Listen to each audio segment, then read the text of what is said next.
Ассаламу алейкум, урматтуу Тараз ТВ каналынын көрүүчүлөрү. Бүгүнкү чыгарылыш сиздерге албетте жагат деген ишеничтебиз. Өткөндө бир жерден кадыренки тууралуу сөз болду эле. Көпчүлүгү кадыренкини билбейт экен. Бул кадыренки Кара Көл шаарынын түндүк тарабында, зоолорунда өсүп чыгат. Даамы бир өтө сонун керемет десек болот. Келиңиздер, анда кадыренки эмне экенин билбегендер үчүн бүгүнкү видеобуз сиздер үчүн болмокчу.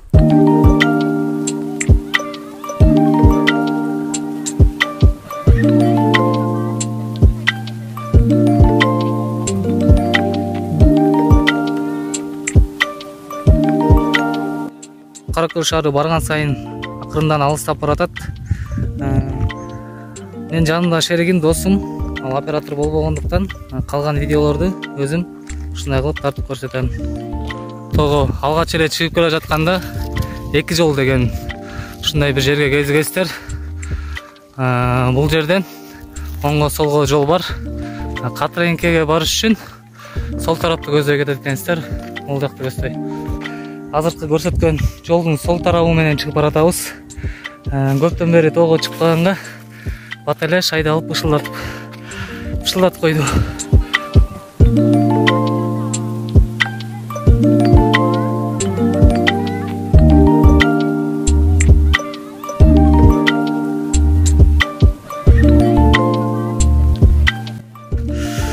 Соого акырындан жакындап баратабыз. Элдин малдары жайлоодон келип калганбы? Тетиги жайытта уй, кой, эчки баары жүрөт. Бул жак Кара Көл шаарынын тетиги Пойма тарабы. Чоң таш, Седмой, Акшар. Кыскасы Кара Көлдүн аз бийиктеген сайын Кара Көл бизге толугу менен көрүнө баштайт. Тетиги шагылды көрүсүзөрбү?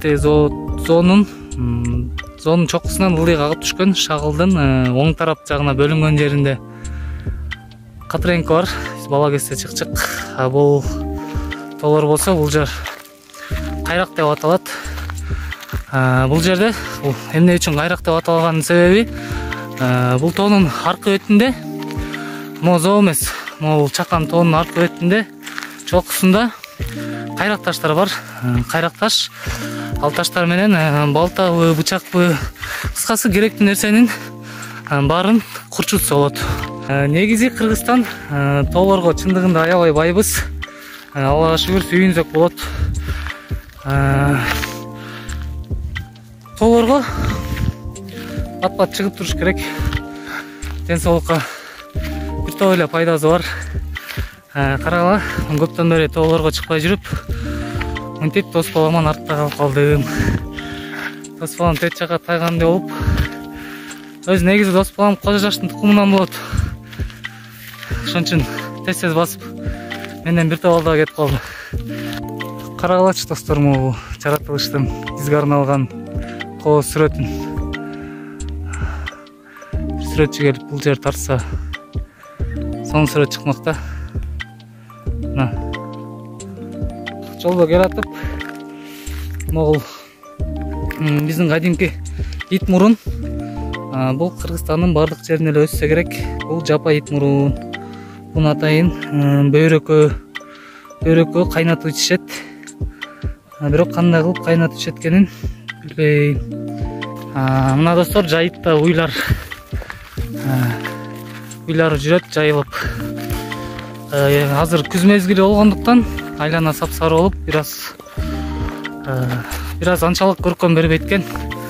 Буйруса жайдын күнү келип жапжашыл учурунда толук көрсөтүп беребиз. Азыр күз болгондуктан көп нерсе курап калгандыктан азыр бул жакта мен билишимче кадыренкилер болсо керек. Бышылдап туруп акыры зоонун түбүнө жетип келдик. Могул кайрак деген, азыр мен айткан кайрак деген тоонун башталышы.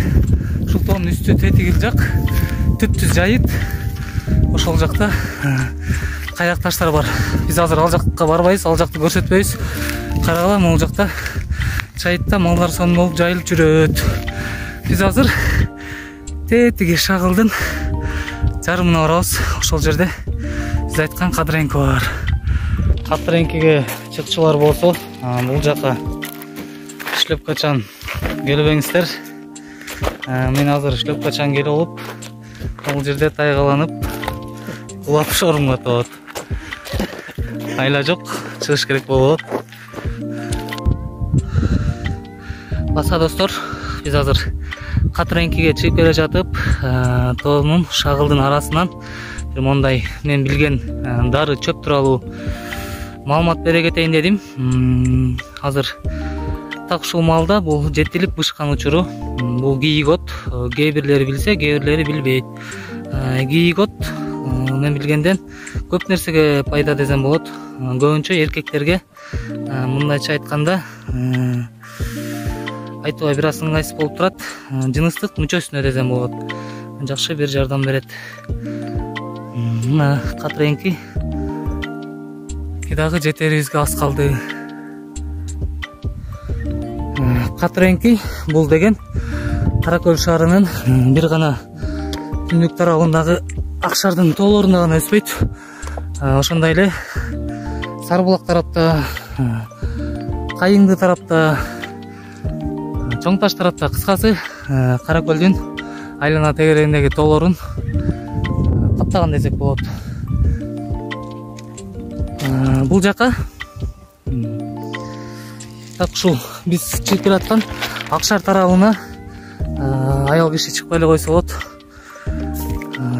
Биз эмнеге бул жакка чыктык, анткени бала кезде ушул жака келип Катыренки жечик.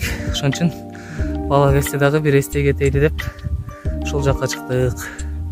Тетиги жайыт болуп түз болуп турган жер, жанагы мен айткан Кайрак деген жер. Ал жерде кайрак таштар бар. Каралач Кара Көлдүн тоолорунун кереметин. Биз буюрса бир топ эле кыйналдык. Негизи жерден караганда бул жер жакын эле көрүнөт. Баса келсең алыс. Мына буюрса тетиги Катыренки. Азыр ошол жерге барабыз. Анан ал жерден бирок негизи Катыренки бул учурда бышканбы, бышкан эмеспи билип билбей эле биз досум экөөбүз болжолдоп эле басып бердик. Көзүндө бышчы эле жүрүр. Барып келейли деп элечи. Азыр барганда көрөбүз. Мына Кара Көл шаары биз башта кеп кылгандай Катыренкиге жетип келдик. Эң кызыгы биз келсек Катыренкинин мезгили бүтүп, Катыренки бышып түгөнүп калыптыр. Анча мынча бар экен арасында. Мына Катыренки деген мондай болот. Мына Катыренки кеч келип алыппыз. Бир топ бар болдук. Бул кадимки арча. Каралач кандай сон. Кара Көл шаары. Катыренки жок. Биз кайра түшүп баратабыз. Кымбаттуу Азат каналынын көрүүчүлөрү, буюрса жакшы чыгарылыштарды чыгарганга аракет кылабыз.